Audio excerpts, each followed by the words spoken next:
Oh, you look amazing. Oh, sick. Wow. Thank you so much for subscribing to my YouTube channel. You look so amazing. I caught you on your best day. Anyway, I am so cheesy, so you guys have to accept that I'm a bit cheesy. But I do want to say thank you so much for supporting me and watching my videos. Make sure, if you haven't already, please subscribe and comment down below, because I want to create a community. Now, as you can see by the title, this is 5 ways, 5 tips to help you be confident in any aspect, but mainly this is photography, but you can use these 5 tips to basically help you out in any industry and in real life. So I hope you guys find this very useful. Oh yeah, by the way, I recorded this video already. However, when I recorded it yesterday, there was bogey in my nose, and I just didn't think that you guys would want to see anything in my nose. So yeah, it's a new day, and I feel like I look good anyway. I love this top, so yeah, let's get to it. Let's get started. At number 5, knowledge is power. That's right, guys. Knowledge is power. Knowledge is what? Write down below. Knowledge is power. And it's important in any field that you go into to have the basics of what you're doing. As a photographer, like, we're in an industry that's forever changing. Technology is being upgraded. And to not be knowledgeable on your own camera, you're just doing yourself an injustice, because it's like, why would you want to be a photographer? Why would you want to go into something not having any education or not knowing anything about it? You don't have to necessarily have gone to uni and got a degree, a bachelor's, a master's, but ultimately having knowledge will give you the confidence to thrive. Once you know something, you know there's facts to back it up, and no one can really tell you anything, and it just gives you that extra boost. So I would say, like, no matter what industry you're in, make sure you're knowledgeable on what you're talking about. That is very helpful, and it will boost your confidence. At number 4, we have be organized. Now, organization, sirens are going off. Organization is incredibly important when it comes to boosting your confidence. You want to be the person in the room that is prepared, and if anything goes wrong, then at least it was outside of your control and it had nothing to do with, I forgot this, or oh, I forgot to do that because I wasn't organized. Do you know what I mean? We're in the industry of photography, which is what? It's technology, and technology is forever changing, upgrading, and anything can go wrong. Anything can go wrong. So you want to make sure that you have a checklist the week before. Make sure you have your camera ready. Make sure, because some of you guys that are watching this don't know that lenses, I just took the lens off, lenses come off. People have different lenses and they're so expensive. Make sure you have the correct equipment. Make sure you have batteries. Make sure you have the address of the client, where you're meeting. Make sure you have credit on your phone. When I was on a shoot, and it was a studio shoot, and the trigger, which is basically what triggers the flash, it wasn't working on my camera, and a client was due to come. Like, she was actually 5 minutes late, and I was like, what the hell am I gonna do? I was ringing my friend, I was like, oh my God, I don't know what to do. So it's so important to be organized. At number 3, we have be yourself. Be yourself, because you ain't got time to be nobody else. You don't have time to be what? Nobody else. It's important to be yourself and work on yourself, because ultimately, as humans, we desire connection. We desire to be around people that make us happy and make us feel comfortable about being ourselves. So with that being said, why would you try and be somebody else? You're only going to attract people that are not for you, because ultimately you're wearing a mask. Now, I'm saying this like it's some easy thing to just be yourself, be unapologetically yourself.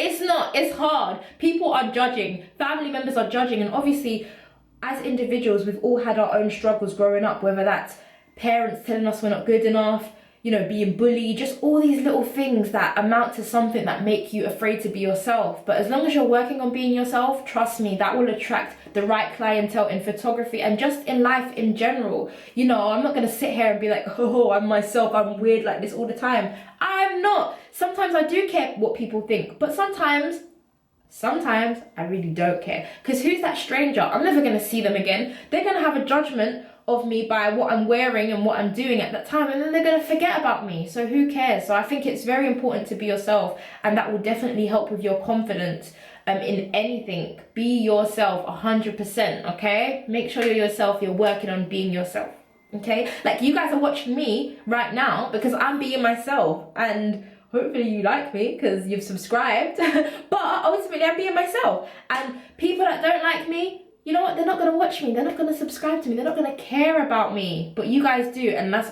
ultimately because I'm being myself. So be yourself. Okay, at number three, at number two, we have be professional. Now, it's so important to be professional and be yourself. But when it comes to professionalism, I think it's so important because when you're professional, it reflects respect.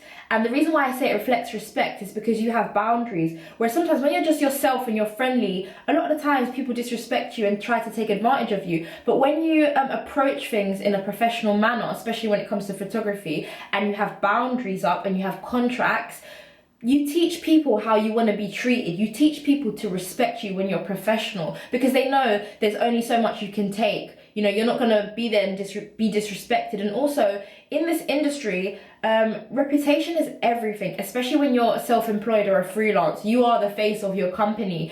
And if you're having drinks or getting high with your clients, it's unprofessional. And, you know, your reputation is very important. And although when it comes to reputation, you can change and you can improve, you just want to give yourself away. You just want to make sure everything is professional so you don't end up with a lawsuit, and make sure your customers are protected and make sure you're protected. Okay, so at number one, we have, not that it's in any particular order, but ask for feedback. At number one, we have ask for feedback. Now, feedback is so important, and I'm sure you as a person want to be the best you. As humans, we want to evolve, we want to grow, we want to improve. Self-improvement is so important, but how can you really do that if you don't reflect, if you don't ask for feedback? Because ultimately, me and you, we have our strengths and we have our weaknesses. And how do we overcome our weaknesses if we don't even know what they are, or we're not really taking constructive criticism? Now, with that being said, when it comes to feedback, you don't have to take everything on. Like, if someone said, oh, they don't like this, you don't have to be like, oh my God, I'm so crap and this is horrible, now I should change everything about myself. That's not how it works. Because think about it, you're knowledgeable on what you're doing, you know, you've been organized, you're professional, you're being yourself. So asking for feedback is really just that little, it's a bit of data. It's data that you need to analyze and do what you want with it and make sure you find something positive within it and improve yourself. Okay, so those are 5 ways that I think and I know that will give you confidence in photography and in any... So those are 5 ways, guaranteed 5 ways that I know you're going to be confident within photography and any industry you go into. You guys are going to kill it because you're going to go in there and you're going to be knowledgeable. You're going to know what you're talking about. You're going to be organized because you were prepared the week before. Okay, you're going to be yourself because you're going to get that job. You're going to get what you want because you're yourself and you're attracting the right people. You're going to be professional because you don't want to be disrespected and you want to show people, yeah, I've got knowledge, I'm organized, I'm myself, I'm professional. And you know what? After when you get that job, after when you're finished with your clients, you're going to get feedback and you're going to be even better. So those are the ways to be confident. And please, wait, before you go, Friday's upload, I'm going to be teaching you guys how to take the perfect pictures, and I'm going to teach you all about angles and what will work for you. So guys out there, ladies out there, make sure you guys tune in on Friday because it's going down. I'm going to tell you the tips and tricks on how to take the best selfies and how to take the best photos when you're in a photo shoot. Your Instagram feed, you're going to be popping, you're going to be taking the best pictures, group pictures. If you don't look good in group pictures, you're going to be taking the best pictures because I'm going to teach you. So make sure you guys subscribe if you haven't so that you guys can see Friday's episode. I hope you enjoyed today and take care, guys. Quarantine life, oh, it can be very stressful. Trust me, I'm stressed. I got my grandma's funeral tomorrow, which is, I don't even know how I'm going to deal with that, honestly. But take care. I love you so much. Thank you so much for supporting me. Like, genuinely, thank you.